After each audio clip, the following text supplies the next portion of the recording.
அனைவருக்கும் வணக்கம். இன்றைக்கி நான் மட்டன் குழம்பு எப்படி செய்கிறதுன்றதை பற்றி தான் நான் உங்கள் எல்லாருக்கும் சொல்ல போகிறேன். அதுக்கு நான் அரை கிலோ மட்டன் எடுத்து வச்சுருக்கேன். 3 உருளைக்கிழங்கு பெருசாக வெட்டி வச்சுருக்கிறேன். இஞ்சி பூண்டு பேஸ்ட் வச்சுருக்கிறேன். உப்பு எடுத்து வச்சுருக்கேன். ஃபஸ்ட்டு இது 4த்தையும் நம்ம குக்கரில் போட்டு ஒரு 5லேருந்து 6 விசில் விட்டுக்க போகிறோம். கறிக்கு தகுந்தால நம்ம விசில் விடணும். இப்போ அடுப்பில் குக்கர் வச்சு தண்ணி வச்சுருக்கேன். ஃபஸ்ட்டு நான் அந்த தண்ணியில் மட்டன்லாம் சேர்த்துக்க போகிறேன். அதுக்கப்புறமா உருளைக்கிழங்கு சேர்க்க போகிறேன். அதுக்கப்புறம் வெங்காயம் எடுத்து வச்சுருக்க உப்பு. அதன் பிறகு நான் இஞ்சி பூண்டு பேஸ்ட்டு எடுத்து சேர்க்க போகிறேன். நான் வேக வைக்கும் போது 2 டேபிள் ஸ்பூன் அளவுக்கு இஞ்சி பூண்டு விழுது நான் சேர்த்துக்கிறேன். இப்போ இதை நம்ம அப்படியே கலக்கி விட போகிறோம். கலக்கி விட்டுட்டு நான் இதில் மஞ்சத்தூள் எதுவுமே சேர்க்கலை. நான் திரும்ப செய்யும் போது தான் நான் வதக்கும் போது தான் சேர்ப்பேன். ஃபஸ்ட்டு கறியை எப்படியும் ரொம்பவும் குழைய வேக விட்டுறக்கூடாது, டேஸ்ட் இருக்காது. நம்ம கறியை ஒரு 3/4 பதம் அளவுக்கு வெந்திருக்கிற மாதிரி வேக வச்சு எடுத்துக்கணும். இப்போது நான் இதுக்கு அடுப்பில் குக்கர் மூடியை போட்டு அதுக்கப்புறம் அது விசில் வந்த பிறகு நான் அதை இறக்க போகிறேன். விசில் வரதுக்கு நான் இந்த 2 வெங்காயம் ஒரு தக்காளியை நான் கட் பண்ணி வச்சுக்க போகிறேன். அதுக்கு பிறகு பச்சை மிளகா, புதினா, கொத்தமல்லினா நம்ம எடுத்துகிட்டு வச்சு சேர்க்க போகிறோம். இப்போ பாருங்கள், மட்டன் இறக்கி வச்சாச்சு குக்கரை.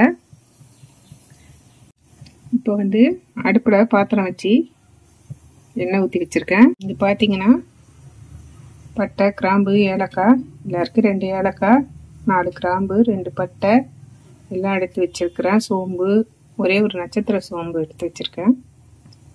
இப்போ இதை போட்டு நான் தாளிக்க போகிறேன். இது தாளிச்ச உடனே வெங்காயம் போட போகிறேன்.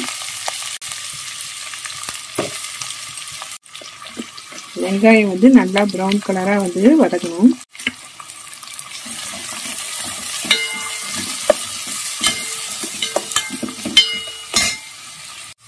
இப்போ பாருங்க, வெங்காயம் நல்லா ப்ரௌனாக வதங்கிடுச்சு பாருங்க.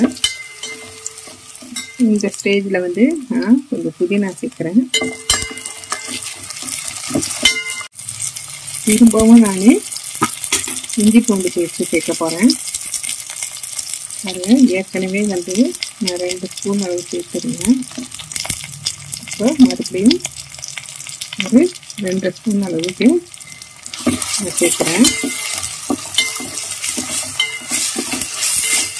இதன் பிறகு நான் எடுத்து வச்சுருந்தேன் இந்த கொழுப்பை போட போகிறேன்.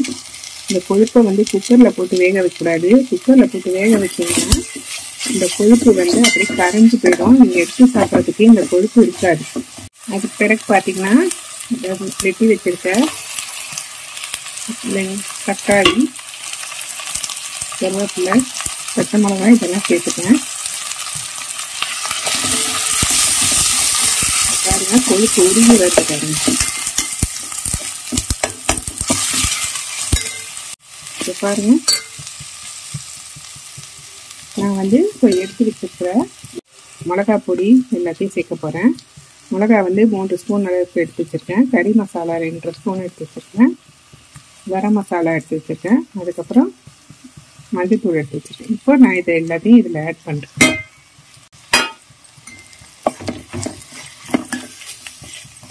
ஏற்கனவே நம்ம கறியில் உப்பு போட்டுப்போம். அதனால் கொஞ்சமாக இந்த வெங்காயம் தக்காளிக்கெல்லாம் தேவையான உப்பை நான் போட்டுக்கிட்டேன்.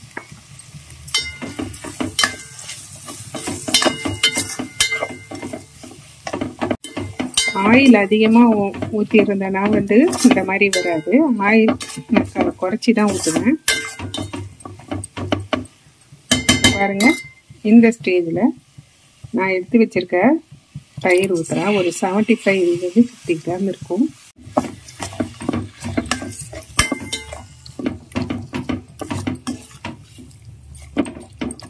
அதனால தான் தக்காளி வந்து ஒன்றே ஒன்று போட்டு வச்சுருக்கேன். இப்போ இது வதங்கிடுச்சு. இப்போ நான் வந்து வேக வச்சுருக்க மட்டனையும் உருளைக்கிழங்கையும் வந்து நான் இதில் வந்து சேர்க்க போகிறேன். அதுக்கப்புறம் தேவைன்னா நம்ம தண்ணி சேர்த்துக்கலாம். இப்போ பாருங்கள், நான் வேக வச்சுருக்க மட்டன் பாருங்கள், உருளைக்கிழங்கு எப்படி வெந்திருக்கு பாருங்கள். இதை வந்து நான் இந்த மசாலாவில் இப்போ சேர்க்க போகிறேன்.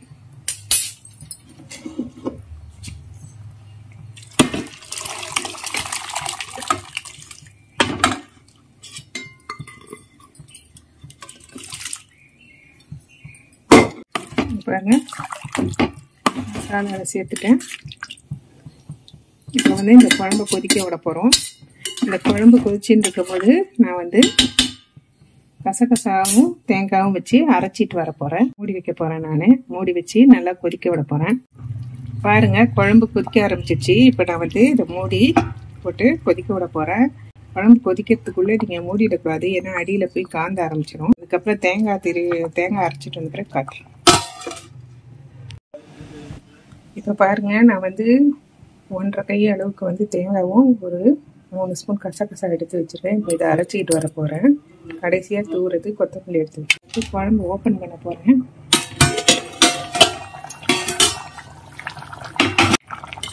பாருங்கள், இப்படி கொதிச்சிடுச்சு. இப்போ நான் இதில் வந்து இப்போ இந்த கொதிக்கிற குழம்புல வந்து நான் அரைச்சிட்டு வந்தேன் இந்த தேங்காய் பேஸ்ட்டை ஊற்ற போகிறேன். ஊற்றி இது கிளற போகிறேன்.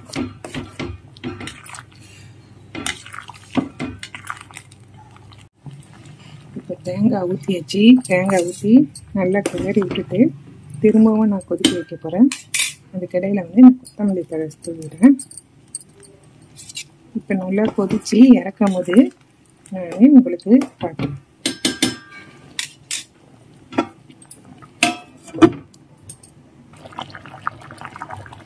தேங்காய் ஊற்றி இப்போ நல்லா கொதிச்சிச்சு பாருங்கள். இந்த செய்தி நான் அடுப்பை நிப்பாட்ட போகிறேன். நிப்பாட்டி ஒரு 1/4 மணி நேரம் கழித்து பார்த்தோம்னா நல்லா குழம்பு நல்லா திக்காயிடும். இதே மாதிரி நீங்களும் மட்டன் வாங்கினீங்கன்னா குழம்பு செஞ்சு பாருங்கள். நான் சொன்ன அளவுலேயே வந்து நீங்கள் மசாலாலாம் சேர்த்து செஞ்சு பாருங்கள். நல்லா டேஸ்ட்டாக இருக்கும். உங்களுக்கு இந்த வீடியோ பிடிச்சிருந்ததுன்னா லைக் பண்ணுங்கள், ஷேர் பண்ணுங்கள், சப்ஸ்கிரைப் பண்ணுங்கள், கமெண்ட் பண்ணுங்கள். பக்கத்தில் உள்ள பெல் ஐக்கானை வந்து கிளிக் பண்ணுங்கள். தேங்க்யூ.